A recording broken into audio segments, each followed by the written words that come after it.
Chapter 261 में घुटने take कर अपनी होने वाली साली से माफी मांग लूं। कंटिन्यू। अथर्व ने तो काजल की तारीफ की थी लेकिन रिटर्न में उसे मिली गालियां। शट अप, तुम एक नंबर के कमीने हो। नहीं, तुम सबसे बड़े कमीने हो, कुत्ते हो, रास्कल हो और इडियट भी। और अथर्व ने स्माइल करते हुए कहा, आराम से चिली, तुम मेरे ऑब्जर्वेशन में हो। मैं डॉक्टर हूं और अगर मुझे गुस्सा आ गया तो। काजल ने फिर उसे गुस्से से घूरा और कहा, क्या कर लोगे तुम? दक्ष ने मुझसे कई सारी बातें छुपाई, झूठ बोला और तुम तो उससे भी बड़े झूठे निकले। उसने लास्ट में मान भी लिया, लेकिन तुमने क्या किया? तुम हम दोनों का तमाशा देखते रहे। जब दक्ष तुम्हारे पास मेरी मेमोरी मिटाने के बारे में बात करने आया होगा तब किंजल दी यही होगी, जिंदा। और तुमने क्या किया? सबको धोखा दिया। ये सब बोलते हुए काजल की सांस फूलने लगी तो रामा ने उसे पानी दिया और धीमे से कहा, काजल, ऐसे स्ट्रेस मत लो, बच्चे के लिए अच्छा नहीं है। फिर काजल के कान में धीरे से कहा, तुम मेरे डेविल बॉस को डांट लेना, लेकिन यहाँ से बाहर निकलने के बाद। काजल ने पानी पिया और रामा को कान में कहा, कुमुद आंटी को बुला लाओ तो। अथर्व ने फाइल पटकी और कहा, हो गया तुम दोनों की खुसुर फुसुर। दोनों दूर खड़े हो गए और रामा तेजी से कमरे से बाहर भाग गया। मिस चिली, क्या तुम भूल गई कि मैंने ही तुम्हारी बहन की जान बचाई? अथर्व ने शांति से कहा। काजल ने कुछ देर की चुप्पी के बाद बोली, उसके लिए थैंक यू वेरी मच, लेकिन क्यों बचाई ये तो तुम बेहतर जानते होंगे ना। अथर्व की स्माइल गायब हो गई और नजरें चुराने लगा, लेकिन मैंने दिल निकाला तो नहीं ना? लेकिन निकालने वाले तो थे ना। मुझे रामा ने सब बताया। वैसे तुम किस मुहूर्त का इंतजार कर रहे थे मेरी दी को वापस जान से मारने के लिए? अथर्व ने काजल को देखा जो उसे गुस्से से घूर रही थी। उसका मन हुआ कि काजल को उसके और किंजल के रिलेशनशिप के बारे में बता दे, लेकिन ये काम किंजल करे तो ज्यादा ठीक रहेगा। कोई जवाब न आने पर काजल ने जोर से ग्लास को टेबल पर पटका, जिससे एमरल्ड भी चौंक गई। म्याऊं, ओह माय गॉड, इतना गुस्सा। वैसे मुझे इस डेविल ह्यूमन से फीमेल खुशबू क्यों आ रही है, वो भी मदर ह्यूमन की बहन की खुशबू? क्या दोनों के बीच कुछ चल रहा क्या? खैर, मुझे क्या। ये सब सोचने के बाद एमरल्ड वापस सो गई। तुम्हारी वजह से दक्ष का गिल्ट बढ़ता चला गया। जितना मैं दी को याद करती रही उतना उसका मुझे खोने का डर बढ़ता गया। अगर तुम बता देते तो मेरे और दक्ष में कभी कोई गलतफहमी नहीं होती। बोलते बोलते काजल रोने लगी। हम दोनों साथ होते, मैं कभी अपने लाइफ दुखी नहीं होती। तुम बहुत बुरे हो, बहुत क्रूर हो। भगवान तुम्हें भी ऐसा पेन दे, तब तुम्हें समझ आएगा। तुम्हारी गर्लफ्रेंड जब तुमसे नफरत करेगी तब तुम्हें समझ आएगा। बोलते हुए काजल और रोने लगी। उसे दक्ष के लिए बहुत बुरा लग रहा था। वही अथर्व के रोंगटे खड़े हो गए। काजल उसे कसी तो कर रही थी। उस टाइम अथर्व एक हार्टलेस और इमोशनलेस शख्स था। वो तो किंजल के उसके लाइफ में आने के बाद उसे कुछ फील हुआ। धीरे धीरे वो फीलिंग इतनी इंटेंस हो गई कि किंजल को एक खरोच भी आ जाए तो उसका दिल जल जाता, तो उसके दिल निकाल कर उसे मारने की बात तो अब सोच भी नहीं सकता। लेकिन उसने किंजल की जिंदा होने की बात छुपाकर अपने पैर पर खुद ही कुल्हाड़ी मार ली। अथर्व काजल को रोते हुए देख रहा था और सोचने लगा, अगर किंजल को पता चला कि काजल की सारे प्रॉब्लम्स की जड़ में हूं तो वो तो मुझे कभी देखेगी भी। ओह नो, क्या मैं घुटने टेक कर अपनी होने वाली साली से माफी मांग लूं? अब तो मुझे इसे भी अपनी साइड करना पड़ेगा, वरना Kinjal. No no no. Atharv लड़खड़ाते हुए सीधा खड़ा हुआ और रोती हुई काजल को बोलने ही वाला था कि कुमुद कमरे में आ गई। हे भगवान, अथर्व, तुम इस बच्ची को क्यों डरा रहे हो? काजल इतना क्यों रो रही है? अथर्व ने मुंह बनाते हुए कहा, मॉम, मैंने कुछ नहीं किया। इसकी तो आदत है। रामा और ये लड़की एक जैसे है। रामा ने ऐसा सुना तो वो भी रोने लगा। हालांकि उसे रोना काजल को रोते हुए देख कर आने लगा। कुणाल तो अपने घर बात कर रहा था। हल्ला सुनकर वो भी कमरे में आ गया। क्या हुआ मिस्टर रावत, डिस्चार्ज में देरी क्यों? अपनी बहन से पूछ लो, ड्रामा क्वीन से। कुणाल ने काजल को देखा जो अथर्व को घूरते हुए रोने लगी। भैया, इसने मुझे रुलाया। कुणाल ने भवे से कोड़कर अथर्व को देखा और आवाज में कठोरता लाते हुए कहा, आपने मेरी बहन को रुलाया? अथर्व को बहुत गुस्सा आने लगा। उसके टेरिटरी में उसे ही दबाया जा रहा था। उसने दांत पिसते हुए काजल की ड्रिप निकाली और एक फाइल पकड़ाते हुए गुस्से से कहा, ये रही तुम्हारी reports. Now get out all of you. Mom, आप भी। कुमुद ने अथर्व को कंधे पर मारा और कहा, बदतमीज, अपनी माँ से ऐसे बात करते हैं? मॉम, क्या आपको नहीं पता मैं ऐसे ही बात करता हूँ? कुमुद ने फिर उसे मारा और काजल के कहा, काजल, इसकी बातों पर ध्यान मत दो। चलो बाहर। फिर कुणाल से कहा, तुम तो काफी बड़े हो गए, बहुत छोटे में मैंने तुम्हें देखा था, इनफैक्ट काजल को भी देखा था लेकिन अभी पहचान नहीं पाई। अथर्व ने मुंह बना लिया और मन ही मन कहा, मॉम सिर्फ दूसरों पर ही अपना प्यार लुटाती है, मेरे थरू तो उन्हें बस दादी बनना है। कुछ बातें करके कुणाल काजल को लेकर राणा रेसिडेंस के लिए निकल गया। रामा तो साथ नहीं आया लेकिन एमरल्ड को कौन रोक सकता है। उसे काजल के अजन्मे बच्चे से बात करने में बहुत मजा आता था। काजल जैसे ही घर पहुंची तो वहां का नजारा देखकर दंग रह गई। चैप्टर 262 काजल का फैमिली रियूनियन कंटिन्यू। भैया क्या ये सच में हमारा घर है? काजल ने पलटकर कुणाल को देखा और अपने आंसर का वेट करने लगी। ऑफकोर्स ये हमारा ही घर है। तभी एमरल्ड भी अंगड़ाई लेते हुए उठ गई और आगे के पैसेंजर सीट पर बैठ गई। म्याऊं, ह्यूमन मेरा खाना कहाँ है? क्वीन को भूख लगी है। एमरल्ड की आवाज सुनकर काजल समझ गया और कुणाल से बोली, भैया घर में कैट फूड तो होगा ना, इसे भूख लगी है। हम मैंने पहले ही इन्फॉर्म कर दिया है। जैसे जैसे कार नजदीक पहुंची काजल की एक्साइटमेंट भी बढ़ती गई। वो फौरन कार से उतर गई और गार्डन की तरफ चली गई। भैया मैं वहां जा रही हूँ, बोलते हुए काजल मस्ती में चली गई। कुणाल और एमरल्ड ने दूसरे को देखा और घर के अंदर चले गए। जाते जाते कुणाल ने कुछ सर्वेंट्स को काजल पर नजर रखने को कह दिया। कुछ आगे जाकर काजल ने बहुत सारे फूल देखे। उसे वहां काम करते कुछ माली भी दिखे। एक माली पौधों में पानी डाल रहा था। वहां काजल के फेवरेट कलर पर्पल रंग के फूल थे। काजल ने उससे पूछा, अंकल ये कौन से फूल है? माली ने काजल को देखा तो उसने मुस्कुराते हुए कहा, पता नहीं, मेरे बेटे ने लगाया है। तो आपका बेटा भी यहाँ काम करता है? माली ने कुछ सोचा और हाँ कह दिया। अंकल लेकिन आपको उसे पढ़ना लिखाना चाहिए था ताकि वो नौकरी या बिजनेस करे और फिर आप रिटायरमेंट लेकर आराम करो। वो माली जोर जोर से हंसना लगा। काजल को लगा कि ये माली कुछ ज्यादा ही हैंडसम है। अरे आप हंसते हुए बहुत कूल लगते हैं और देखो तो हमारी आंखों का रंग भी हरा है। केशव ने पानी की पाइप को बंद किया और कहा, काजल मैं तुम्हारा डैड हूँ, कोई अंकल नहीं। काजल जम गई। काजल ने अनजाने में हाथ उठाया और केशव का चेहरा छुआ। उसका हाथ कांप रहा था। डैड, डैड, मेरे डैड, मेरे डैड, बोलते ही काजल की आंख भर आई और वो आंसू कब बहने लगा पता ही नहीं चला। काजल अपने डैड से लिपट गई और फुटकर रोने लगी। वहीं पर कृपा भी तेज कदमों से अपनी बेटी से मिलने आ रही थी तो उसे उसकी रोने की आवाज सुनाई दी। केशव बहुत कोशिश कर रहे थे काजल को चुप करने की लेकिन हुआ नहीं।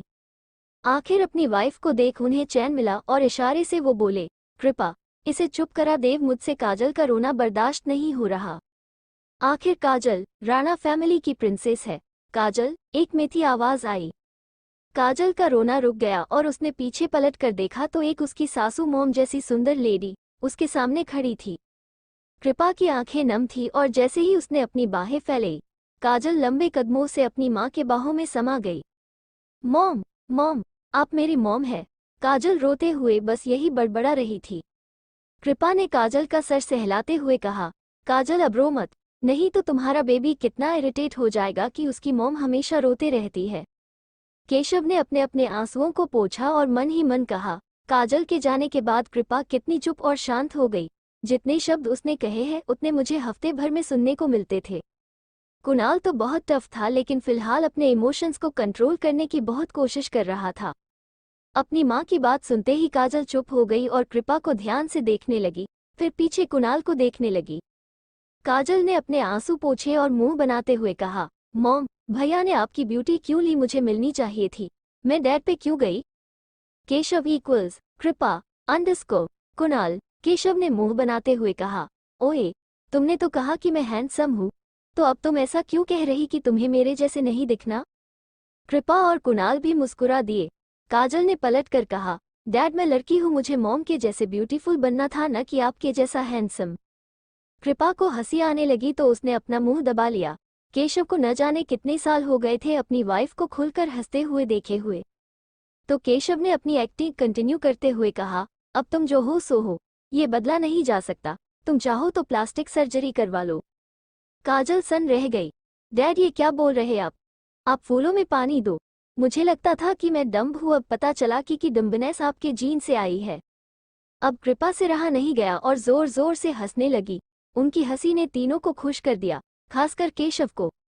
कृपा ने हंसते हुए कहा, एक काम करो, आप दोनों बाप बेटी लड़ो, मैं और कुणाल बिरयानी खाने जा रहे। काजल ने कृपा का हाथ खींचते हुए कहा, मॉम, आपने बिरयानी बनाई है, ये मेरा फेवरेट है। फिर कुणाल ने एक तरफ पॉइंट कर कहा, वहाँ देखो, वहाँ तुम्हारे फेवरेट पर्पल कलर के बहुत सारे फ्लावर्स हैं। अभी शाम हो गई है, कल मैं तुम्हें पूरा गार्डन घुमाऊंगा। काजल बहुत खुश हुई। उसने एक हाथ में अपने डैड का हाथ लिया और एक में अपनी माँ और कुणाल को गिल्टी भाव से देखकर कहा, भैया काश मेरे 3 हाथ होते। कुणाल हल्का मुस्कुराया और कहा, चलो, मैं पीछे हूँ, तुम्हें प्रोटेक्ट करने के लिए, हमेशा के लिए। घर के अंदर जाते ही काजल को बिरयानी की बहुत अच्छी खुशबू आई और उसका पेट इतने जोर से आवाज किया कि तीनों उसे देखने लगे। काजल ने अजीब स्माइल की और कहा, मुझे नहीं, अंदर वाले बेबी को बिरयानी चाहिए। हाँ हाँ हाँ।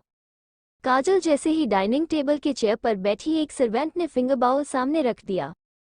हाथ धोकर पोंछकर वो अपने फैमिली के साथ अपनी फेवरेट डिश खाने को तैयार हो गई।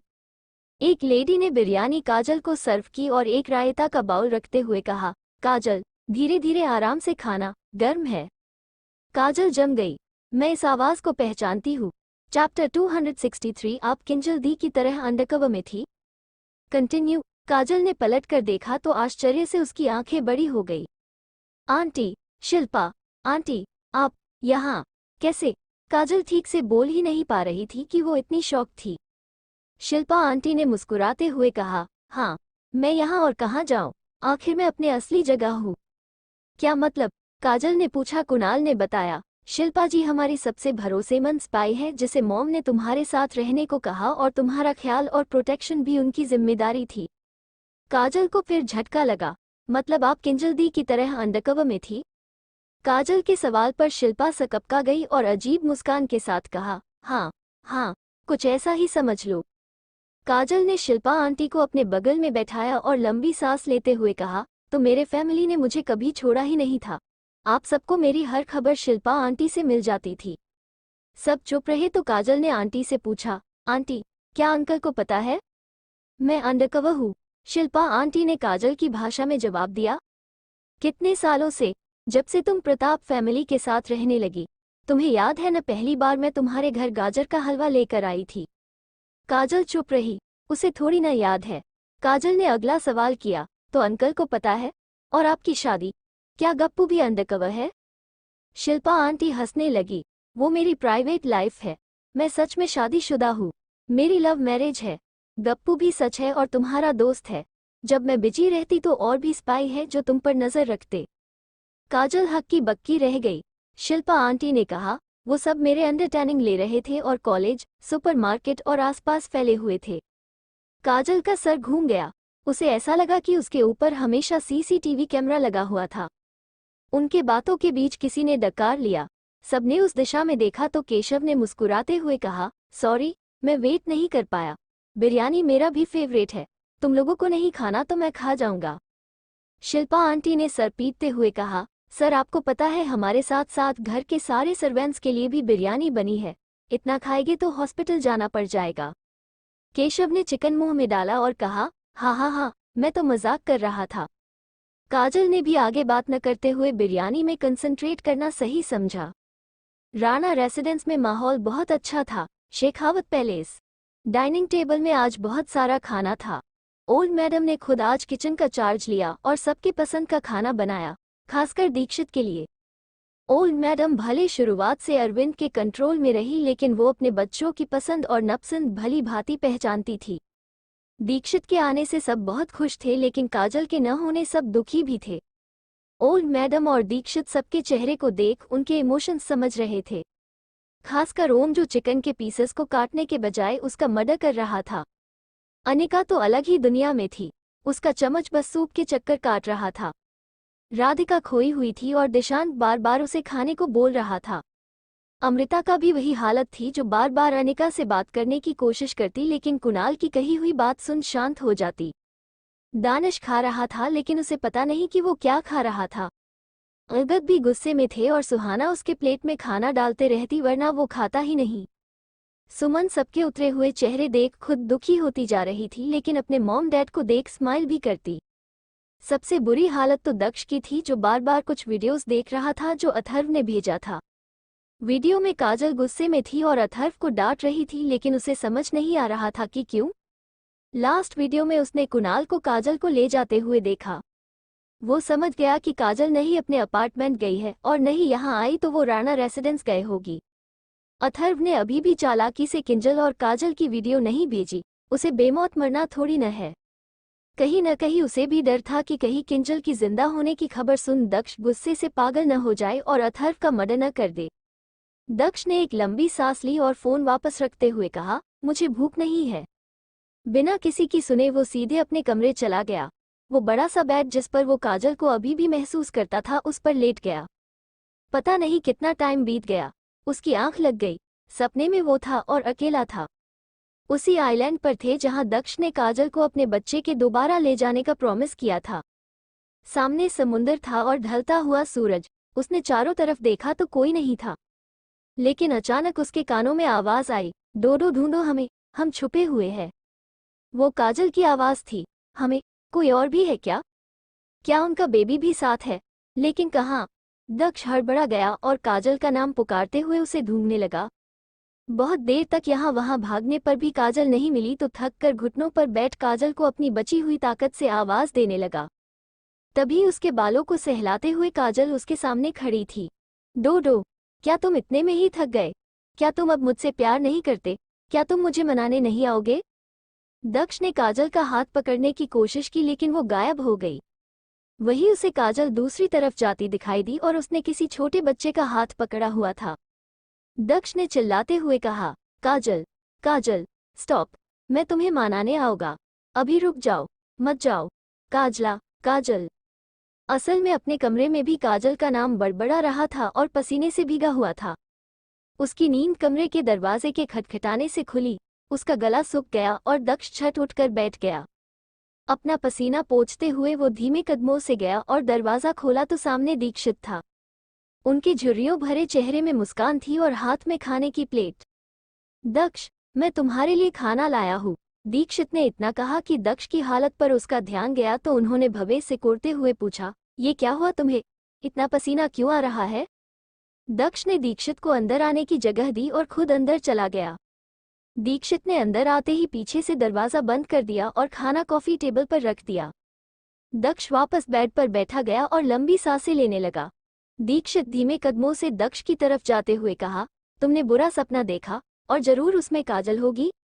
दक्ष जम गया और दीक्षित की तरफ एक टक देखते हुए हाँ में सर हिलाया। दीक्षित आखिरकार दक्ष के बगल में बैठा और हंसते हुए कहा, तुम जवान लोग कितने लापरवाह हो। काजल ने भी एक सपना देखा जिसमें तुम्हारे साथ बुरा हुआ तो उसकी हालत इससे भी बुरी थी। तुम दोनों एक दूसरे से प्यार बहुत करते हो, लेकिन हालात ऐसे है कि तुम दोनों की सिचुएशन तो मेरे और सीमा से भी डेंजरस है। दक्ष हैरान रह गया। काजल को भी बुरा सपना आया था?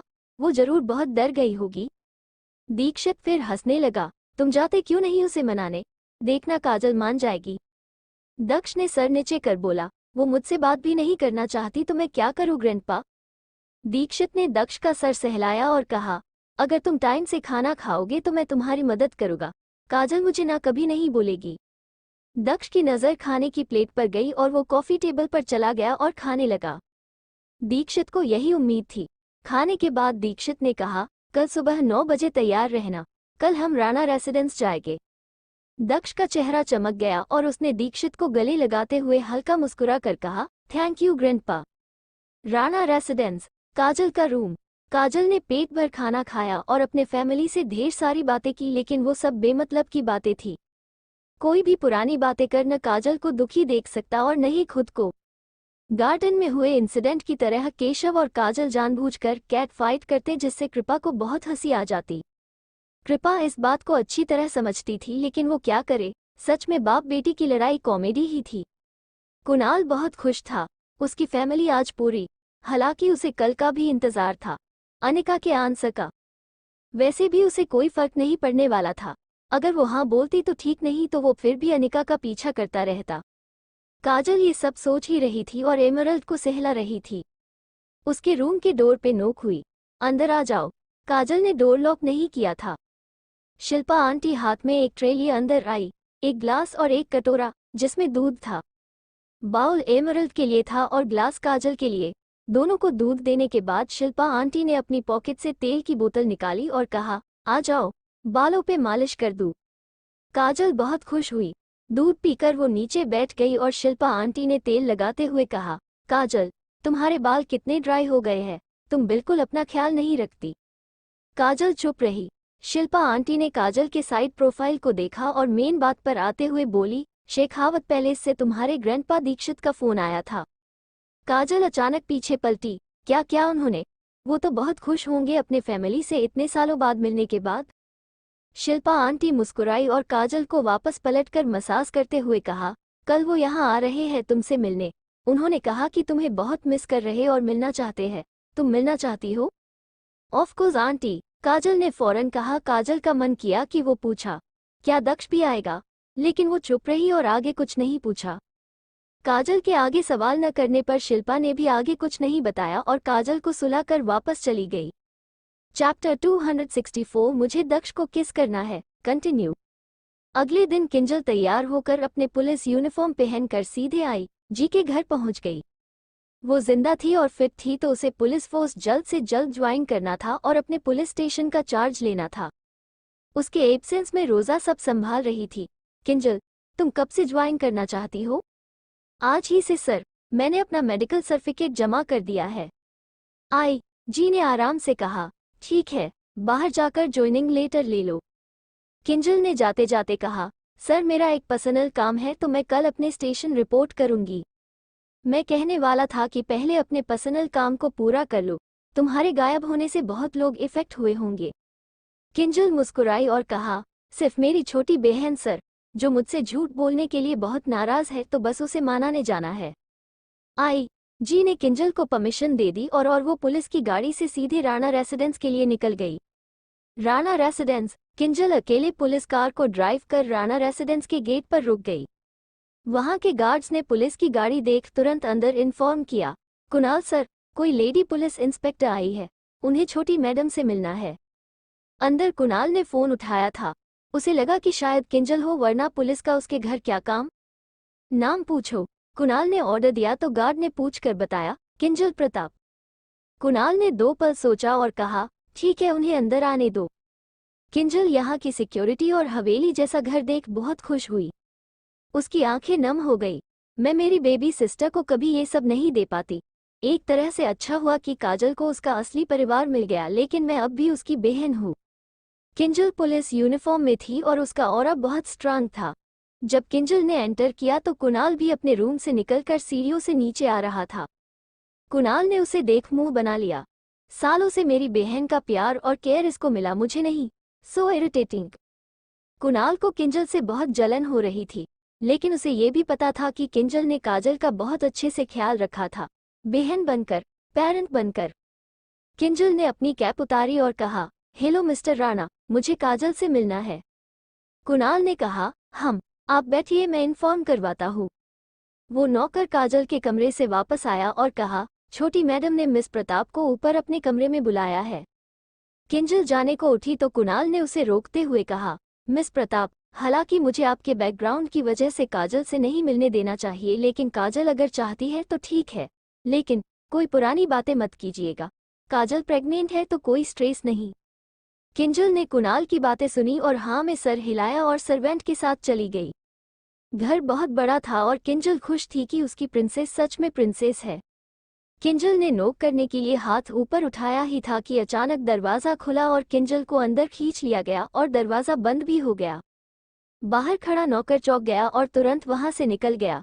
काजल ने किंजल को गले लगा लिया और खुश होते हुए बोली, दी, मैंने आपको बहुत मिस किया, बहुत ज़्यादा। सॉरी, मैं आप पर गुस्सा हुई। आपकी जगह मैं होती तो मैं भी यही करती। अपनी प्रेगनेंसी की वजह से कुछ ज़्यादा ही ओवर रिएक्ट कर देती हूँ। I am sorry the, sorry. Kinjal को लगा उसके कान बज रहे हैं। क्या काजल ने मुझे माफ़ कर दिया? अब वो नाराज़ नहीं है, इसीलिए मुझे गले लगा रही है। आखिरकार मेरे मन से बोझ हट गया। मॉम डैड की वजह से काजल कम से कम मुझे नफरत तो नहीं करती। किंजल ने कहा, thank you my baby sister, thank you so much. Kajal ने किंजल को ऊपर से नीचे देखा और पूछा, आपने ड्यूटी ज्वाइन भी कर ली? किंजल ने हाँ में सर हिलाया। तो दी, सबसे पहले उस अथर्व रावत को जेल में डालो। सारी मुसीबत की जड़ वो है। अथर्व का नाम सुनते ही किंजल को खांसी आ गई। सच में वो डेविल की सबकी वजह है। किंजल ने बस स्माइल दिया। कुछ देर बाद किंजल खड़ी हुई और बोली, अब मैं चलती हूँ, फिर आऊंगी तुमसे मिलने। जब दोनों नीचे आए तो ब्रेकफास्ट का टेबल लग रहा था तो काजल ने कहा, दी ब्रेकफास्ट करके जाओ। मैंने खा लिया, सुबह ओट्स बनाया था। अब मुझे लेट हो जाएगा तो मैं चलती हूँ, किंजल ने कहा और काजल को गले लगाकर चली गई। काजल कोर्टयार्ड में खड़े किंजल की गाड़ी को गायब होते हुए देखी और मन ही मन सोचा, दी सबसे बेस्ट है। क्या मैं पागल हो गई थी जो उनसे नाराज रहूं। काजल जैसे ही वापस जाने वाली थी उसने फिर से गाड़ियों की आवाज सुनी। एक नहीं बहुत सारी गाड़ियां, सब एक एक करके कोर्टयार्ड से कुछ दूरी पर रुके। सबसे आगे वाली कार में से दक्ष की नज़र ड्राइवर सीट में बैठे काले शीशे के पार काजल पर गई जो उनकी तरफ देख रही थी। काजल को देखे एक दिन भी नहीं हुआ जैसे सादिया बीत गई। ओम जो पैसेंजर सीट पर था उसने भी बाहर देखा तो काजल को देख वो खुशी से कूद पड़ा। भाभी, काजल भाभी ठीक लग रही है। फिर दक्ष की तरफ मुड़कर धमकी देते हुए कहा, भाई अगर आज आपने भाभी को वापस घर नहीं लाया तो मैं अपने स्टोरी के विलेन का नाम दक्ष रख दूंगा। मैंने तैयारी भी कर ली है। दक्ष फिर स्पीचलेस हो गया और दीक्षित पीछे बैठे हंसने लगा। ओल्ड मैडम भी मुंह दबाकर हंसने लगी। ऐसा नहीं होगा ओमी, तुम देखना काजल मान जाएगी। उसका दिल बहुत साफ है और काइंड है। घर वो अभी कैसे आए? वो तुम्हारी कानूनन भाभी तो नहीं है। दक्ष ने मुठिया कस ली और ओम थोड़ा उदास हो गया, लेकिन फिर काजल उसकी भाभी ही है, ये सोचते हुए ओम ने कहा, ये नाना जी, मुझे भाभी पर विश्वास है लेकिन भाई पर नहीं। और कार से बाहर निकलकर काजल की तरफ हाथ हिलाने लगा। काजल अचानक इतनी सारी कार्स देखकर चौंक गई और अचानक एक में से ओम बाहर निकलकर हाय बोल रहा था। वो तो ब्लैंक हो गई और अपने आप उसका हाथ उठ गया हाय बोलने के लिए। ड्राइवर सीट से दक्ष निकला और दोनों अपनी अपनी जगह जम गए। दूर से दोनों ने एक दूसरे को देखा और उन दोनों के दिल को सुकून मिला। काजल की आंखें नम थी और दक्ष की बाहों में कूद जाना चाहती, लेकिन क्या वो ऐसा चाहता था? क्या वो भी उसकी बेरुखी से नाराज नहीं था? वही दक्ष काजल के गुस्से को भूलकर काजल को अपने बाहों में समा लेना चाहता था, लेकिन वो तो उससे बात भी नहीं करना चाहती थी। तभी सारी काज में से पूरा शेखावत परिवार बाहर निकला। दक्ष ने दीक्षित की हेल्प की बाहर निकलने में और अगद ने ओल्ड मैडम की। तभी काजल ने पीछे से कृपा और केशव की आवाज सुनी। अरे सब आ भी गए, एकदम टाइम पर, केशव ने कहा। कृपा ने राधिका को देखा और उसके गले लग गई। दोनों सालों पहले मिली थी जब कृपा और केशव की शादी हुई थी, उसके बाद आज मिल रहे हैं। केशव जितने बोलने में तेज था, दिशांक और दानिश उसके उलट। तो सारी बातें केशव ही कर रहा था। काजल चुपचाप एक कोने में खड़ी थी। तभी कुणाल भी आ गया और काजल से पूछा, क्या हुआ? अगर तुम्हें अनकंफर्टेबल लग रहा है तो तुम जा सकती हो। इट्स ओके भैया। तब जाकर कुणाल की नज़र अनिका पर गई जो उससे नजरें चुराते हुए उसे ही देख रही थी। असल में अनकंफर्टेबल तो वो थी। काजल ने अचानक नज़र ऊपर उठाई तो अपने ऊपर दक्ष की नज़र पाई। वो चाह कर भी इसे इग्नोर नहीं कर पा रही थी। आखिरकार केशव ने कहा, चलिए डाइनिंग टेबल पर, सब ब्रेकफास्ट करते हैं। अगर आपको कुछ स्पेशल चाहिए हमारे शेफ को बोल सकते हैं। दीक्षित ने काजल को अपने पास बुलाया और उसका हाथ पकड़कर अंदर जाने लगा। दीक्षित के एक तरफ काजल और दूसरी तरफ दक्ष था। ओल्ड मैडम ने सोचा, दीक्षित कब से लव गुरु बन गया। हा। पता नहीं टेबल पर कैसी सेटिंग की गई कि काजल और दक्ष दोनों अगल बगल थे। शायद घर के बड़े लोगों ने पहले ही दोनों के लिए कोई प्लान बना रखा था, लेकिन दोनों में से कोई एक दूसरे से बात नहीं कर रहा था। दक्ष को काजल की शरीर की गर्मी और उसकी खुशबू महसूस हो रही थी जिससे उसका दिमाग झन्ना गया। मैं इतने करीब होकर भी काजल को छू नहीं सकता, उसे गले नहीं लगा सकता। क्यों? काजल प्लीज मुझे माफ कर दो। सबने खाना शुरू किया लेकिन दोनों मूर्ति बने बैठी रहे। दूसरी तरफ काजल का दिल और दिमाग कश्मकश में था कि वो क्या करे। दक्ष की कोई गलती नहीं, फिर भी उसे मेरी बेरुखी सहनी पड़ी। क्या मैं माफी मांग लूं? दक्ष की मैंने कितनी इंसल्ट की है, तो क्या मुझे माफ करेगा? अपने बच्चे के लिए तो कर ही सकता है। काजल ने तिरछी नज़र से दक्ष को देखा, फिर उसके होठों जिसे उसने ना जाने कितनी बार किस किया होगा। किस? मुझे दक्ष को किस करना है। आई वॉन्ट टू किस हिम। केशव काजल को खाने के लिए बोलने ही वाला था कि कृपा ने उसे रोक दिया। उधर काजल के पेट में तितलियां उड़ने लगी और उसने अपने जांघों को आपस में दबा लिया। अब काजल के सब्र की हद हो गई तो वो अचानक खड़ी हो गई। सबकी नज़र एकाएक काजल पर गई। काजल ने दक्ष का कॉलर पकड़ा और बिना कुछ बोले खींचकर उसे अपने साथ अपने कमरे में ले गई। उधर दक्ष भी कोई रिएक्ट नहीं कर पाया और काजल के पीछे चल दिया। चैप्टर 265 प्रेगनेंसी के side effect sexual desire continue. Kajal और दक्ष तो चले गए लेकिन बाकी सब हक्के बक्के रह गए। ये काजल हल्क क्यों बन गई? केशव ने पूछा तो सबने मुंह बना लिया, लेकिन दीक्षित जोर जोर से हंसने लगा। राधिका ने चिंता में कहा, काजल को क्या हुआ? दिशांक भी ब्लैंक था। अमृता का ध्यान तो अपनी बेटी पर था जो बार बार चुपके से कुणाल को देख रही थी। ओल्ड मैडम ने दीक्षित को कोहनी मारी और कहा, इसमें हंसने का क्या है? क्या फिर से दोनों झगड़ा करने वाले हैं? दीक्षित ने ना में सर हिलाया और ओल्ड मैडम के कान में कुछ फुसफुसाया। उनकी तो हैरानी में आंखें बड़ी हो गई और अंत में उनका चेहरा शर्म से लाल हो गया। काजल जो हार्मोनल चेंजेस एक्सपीरियंस कर रही थी, ओल्ड मैडम भी वैसे कर चुकी थी। जब वो अपने पहले बच्चे के साथ प्रेग्नेंट थी तो उसके सेक्स करने की इच्छा हमेशा होती, उसे बस अपने बच्चे के पिता का टच चाहिए होता था। दीक्षित शुरू से ही स्मार्ट था और गायनेकोलॉजिस्ट और साइकोलॉजिस्ट से उसे इस बात के बारे में पता किया और रिसर्च किया। इसीलिए उसे जब मौका मिलता वो सीमा के सेक्सुअल नीड्स को पूरा करता। काजल भी यंग सीमा की तरह है, उसे अपने बच्चे के पिता की जरूरत है। दीक्षित ने तो बस एक चांस लिया था और उसका आइडिया सच में काम कर गया। सिर्फ ओल्ड मैडम और दीक्षित को पता था ऊपर कमरे में दक्ष और काजल के बीच क्या होने वाला है। बाकी लोग दोनों ओल्ड कपल को फुसफुसाते और ओल्ड मैडम को शर्माते ही देख रहे थे, लेकिन उन्हें कुछ समझ नहीं आया। दिशांक जो सबसे इंटेलिजेंट था उसे भी नहीं। सीढ़ियों से ऊपर जाते ही दक्ष का काजल का हाथ पकड़ लिया और रोकने की कोशिश करते हुए कहा, काजल थोड़ा धीरे चलो। काजल पीछे मुड़ने की हिम्मत नहीं कर पा रही थी तो दक्ष की बात को अनसुना कर आगे तेजी से बढ़ी गई। उसने अपने रूम का दरवाज़ा खोला और अंदर आते ही जल्दी से बंद कर लॉक कर दिया। काजल दरवाजे से पीठ के बल खड़ी थी और लंबी लंबी सांसें ले रही थी। उसके सामने उसका डोडो था, एंजल प्रिंस था, जो इतना चार्मिंग और हैंडसम लग रहा था कि काजल की आंखों में उसे पाने की लस्ट दिखने लगी। दक्ष का शर्ट खींचने से उसके ऊपर के 2 बटन्स खुल गए थे और मैनली चेस्ट दिख रही थी। उसके बाल बिखर गए थे और उसकी भवेश सिकुड़ी हुई थी। उसने अपना हाथ बढ़ाया और कर्कश आवाज में पूछा, काजल, आर यू ओके? काजल का गला सूख रहा था, दक्ष के पतले होठों को देखते हुए। उसके कान लाल हो चुके थे और सेक्स के लिए उसकी बॉडी बार बार उसे प्रोवोक कर रही थी। काजल अपने बॉडी में ऐसे चेंजेस का सिर्फ एक ही कारण हो सोच सकती थी, प्रेगनेंसी की वजह से बदलते हार्मोन्स। काजल ने जब कोई जवाब नहीं दिया तो दक्ष उसके और करीब आ गया और कहा, क्या तुम्हें डॉक्टर के पास जाना है? काजल ने धीरे से ना में सर हिलाया और धीमी आवाज में कुछ कहा। दक्ष के कान बहुत तेज थे तो उसने सुन लिया, लेकिन उसे विश्वास नहीं हुआ कि उसने क्या सुना। दक्ष अपनी जगह जम गया और पूछा, काजल, क्या कहा तुमने? रियली? काजल की आंखें नम हो गई और रुंधे गले से वो थोड़ा जोर से फिर से बोली, आई वॉन्ट टू किस यू। अगले ही पल दक्ष ने लंबे 2 कदम लिए और काजल को कमर से पकड़कर उसके होठों पर अपने होठ रख दिया।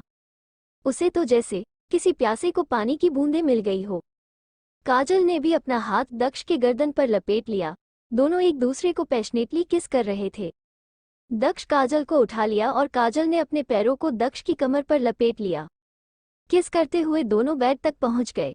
दक्ष ने बहुत ध्यान से काजल को बेड पर लेटाया और किस को तोड़ा। काजल की आंखों से पता चल रहा था कि वो इससे आगे बढ़ना चाहती थी। दक्ष ने काजल के ईयरलोब को सक करते हुए कहा, काजल प्लीज मेरे पास वापस आ जाओ। I love you very much. तुम्हारे बिना रहना बहुत मुश्किल होता जा रहा है। प्लीज मुझे माफ कर दो, मैं तुम्हें सब कुछ बताऊंगा, एक एक बात। काजल के शरीर में तो बिजली का झटका लगा जब दक्ष उसके कानों में फुसफुसा रहा था। उसका चेहरा पूरा लाल हो गया था। काजल ने दक्ष की बात ध्यान से सुनी और दक्ष के होठों को किस करते हुए धीरे से कहा, ओके डोडो। अपना निक नेम काजल के मुंह से इतने महीनों बाद सुनकर दक्ष की खुशी का ठिकाना नहीं रहा। डोडो, काजल ने धीरे से कहा। हम। दक्ष ने काजल के गाल को अपने होठों से सहलाते हुए पूछा, क्या तुम फिर से मुझसे शादी करोगे? दक्ष ये सुनते ही जम गया। उसकी पकड़ काजल की कमर पर थोड़ी कस गई तो उसकी आह निकल गई। काजल ने भीगी आंखों से दोबारा कहा, अगर नहीं करना चाहते तो कोई बात नहीं, लेकिन जब तक मैं काजल कुछ बोलती उससे पहले उसके होठ एक पैशनेट किस से बंद हो गए। तुम हमेशा से मेरी हो। अगर तुम किसी और के बारे में सोचोगी तो भी तुम मेरी ही रहोगी, क्योंकि फिर वो इंसान जिंदा नहीं रहेगा। I love you. चलो अब बताओ कब करना चाहती हो शादी। काजल ने कुछ नहीं कहा, बस दक्ष को देखती रही। दक्ष ने अपनी शर्ट निकाल दी और काजल की कुर्ती भी। उसके सामने काजल के सुंदर वक्ष थे जिसे छूने से या उसके साथ खेलने से उसका मन कभी नहीं भरता था। लेकिन प्रेगनेंसी में ब्रेस्ट्स बहुत सेंसिटिव हो जाते हैं, ये उसने रिसर्च में पढ़ा था। दक्ष ब्रेस्ट वैली को किस करते हुए उसका ब्रा खोल दिया और जैसे ही उसे छुआ काजल की दर्द भरी आह निकल गई। डोडो प्लीज धीरे से, इट हर्ट्स। दक्ष तो वैसे ही बहुत सॉफ्टली टच कर रहा था, लेकिन काजल के ब्रेस्ट्स प्रेगनेंसी में सेंसिटिव हो गए थे। दक्ष ने आह भरी और मन ही मन सोचा, अब तो मुझे बहुत लंबा इंतजार करना पड़ेगा। उसने उसे छूने की दोबारा हिम्मत नहीं की और उसके कमरे से चला गया।